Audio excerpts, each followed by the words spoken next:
Courtney.pure, and I'm an animator and developer. Here is a breakdown of my name change text animation. I wanted to give some commentary on these work-in-progress screen recordings rather than just having it play through at double speed. Just to give it some context, as it is hard to see exactly what I'm doing and how I approach this project. Although this animation is pretty simple, it did take some time and problem solving. I essentially broke out my working sessions by letter, so I spent the day just focusing on how the letter P would animate to the letter B, and on another day move on to the next morphing letter pair. This way, if I was ever dissatisfied with the morph and overall flow of the piece, I could just take some time to regroup and focus on how to make it better. I didn't have a storyboard for this piece, just a crude drawing, so honestly I spent time taking naps, playing this animation in my mind, and taking long walks in order to work through this. Once I had a new approach or idea, I could sit back down and start working on it again. This approach was less of when inspiration strikes and more of a problem-solving exercise, as I worked through how each letter would flow into the next. Also, I had to account for that Pure is 4 letters and Blair is 5. And how I make that extra letter feel seamlessly integrated into the space. I traced each letter using the pen tool and the convert text to shape action to help create this. You can easily just use the convert text to shape action to create the outlines, but in order to morph the text the way that I wanted, I needed to break some of the letters into 2 parts. For example, the letter R, I outlined the curve and the stem separately. This way, the curve could duck into the stem to form the lowercase I in Blair. At this point, I'm trying to connect the shape of the letter P, and I notice that the curve is just not turning out how I would like, so I'm using the convert text to shape action here, and I created 2 layers, each with the same exact letter, but I removed the vertices here in order to create 2 separate parts of the letter P. So one layer had the stem, and the other layer had the circle part.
It was a lot of fun animating the P to B because I feel like that set the tone for this piece, which is kind of bouncy and peppy. And to give the illusion of weight, I did add some dust clouds for when the B touched down, just to sell the impact a bit more since there's no real grounding area or line.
had to find a way to seamlessly make a morph of 4 letters into 5. And to solve for that, I had the L come out of the B.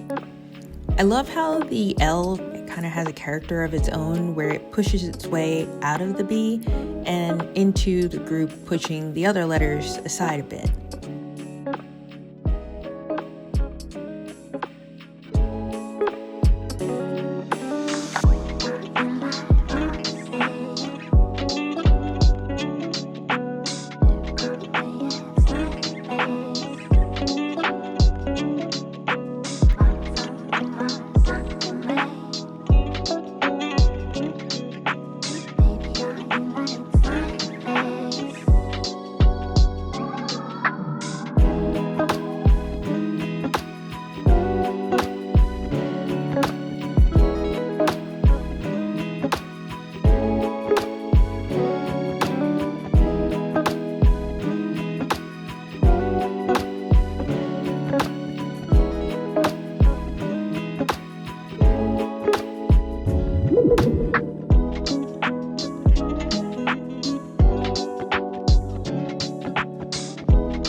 As you can see, I'm struggling with the letter E as it took some time to imagine how I was going to push it into an R. You can see the morph gets a bit out of control and forms a weird S-curve as it's moving between states, and I just wasn't happy with the movement, so it took some time to finesse.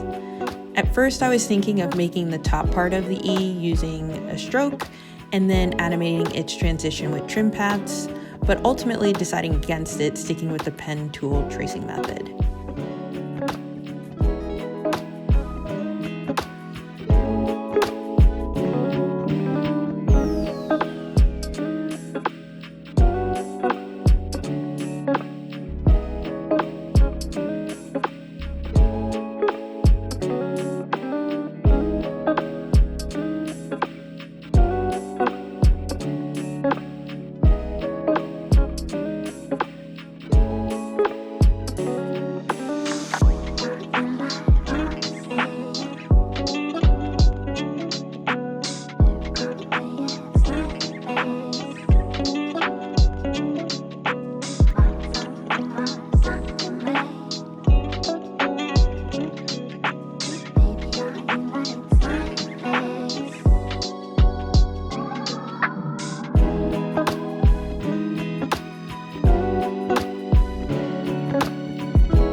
far, thanks for sticking around. It's a lot longer than my usual tutorial videos, and I hope you enjoy this work in progress commentary on my most recent personal project. If you'd like to see more, leave a comment down below, and as always, happy animating!